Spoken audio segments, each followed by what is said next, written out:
ടി.കെ.ആർ. ഭദ്രൻ സാറുടെ രചന.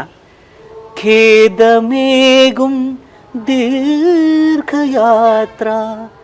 ഭീതിയേകും വനയാത്ര, മോദമേകാനൊരു വഴി, ശരണം വിളി സ്വാമി അയ്യപ്പൻ്റെ ദിവ്യനാമ, ശരണം വിളി, ശരണം വിളി സ്വാമി ശരണം വിളി എന്ന് പാടുമ്പോൾ ഇതിൻ്റെ ഭംഗി എന്താണെന്ന് വെച്ച് കഴിഞ്ഞാൽ, ഖേദം എന്ന വാക്കിൽ തുടങ്ങുന്ന മലയാള ഗാനങ്ങൾ ഉണ്ടോ നമുക്കറിയില്ല. കാവാലം നാരായണ പണിക്കർ സാർ ഘനശ്യാമ സന്ധ്യ, അപ്പൊ ഈ ഘന എന്നൊക്കെ ഒരു പാട്ട് തുടങ്ങുമോ?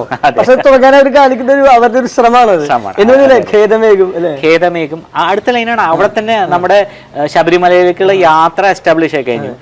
ദീർഘയാത്ര എന്ന് പാടുമ്പോൾ ലിറ്ററലി നമ്മൾ ശബരിമലയിലെത്തി. അടുത്ത ഫ്രേസും അഗൈൻ ഭീതിയേകും വനയാത്ര.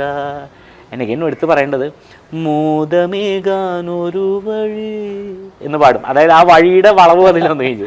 ശരണം വിളി. പിന്നെ ഈ മല കയറി പോകുന്ന ഒരു അയ്യപ്പൻ്റെ വിശ്വാസിയുടെ അല്ലെങ്കിൽ സ്വാമിയുടെ സന്തോഷം, സ്വാമി അയ്യപ്പൻ്റെ ദിവ്യനാമ, ശരണം വിളി സ്വാമി ശരണം വിളി. അപ്പൊ നമ്മുടെ ഒരു ശബരിമല യാത്ര മൊത്തം ഇതിന്റെ പല്ലവിയിൽ അവര് നമുക്ക് തന്നു കഴിഞ്ഞു. പിന്നെ ദാസേരനെ ആലപിക്കും ഒരുപാട് കാണണം. അതിലെ ഭക്തിരസം, ഉച്ചാരണ ശുദ്ധി, എടുത്തു പറഞ്ഞ കാര്യം.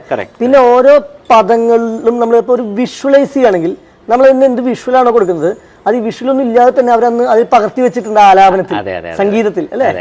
ഔസേപ്പച്ചൻ സാർ എപ്പോഴും നമ്മളോട് പറയാനുള്ള കാര്യം എന്താണെന്ന് വെച്ച് കഴിഞ്ഞാൽ, നിങ്ങൾക്ക് എപ്പോഴെങ്കിലും ഒരു അവസരം കിട്ടുകയാണെങ്കിൽ, ദാസേട്ടൻ്റെ പാട്ട് കേൾക്കുന്നവരാണ്, പക്ഷേ എന്തെങ്കിലും ഒരു അവസരം വരികയാണെങ്കിൽ അദ്ദേഹം സ്റ്റുഡിയോയിൽ പാടുന്നത് ചെന്ന് കാണാനാണ് പറയുന്നത്. ബിക്കോസ് അദ്ദേഹത്തിൻ്റെ മുഖഭാവങ്ങൾ, അദ്ദേഹം പാട്ട് പാടുന്നത് എങ്ങനെയാണ്, ഓരോ വാക്കിനും കൊടുക്കുന്ന ഫേഷ്യൽ എക്സ്പ്രഷൻസ് എത്ര ബ്യൂട്ടിഫുൾ ആണെന്ന് പറഞ്ഞു കേട്ടിട്ടുണ്ട്, ഒരിക്കൽ കണ്ടിട്ടുണ്ട്.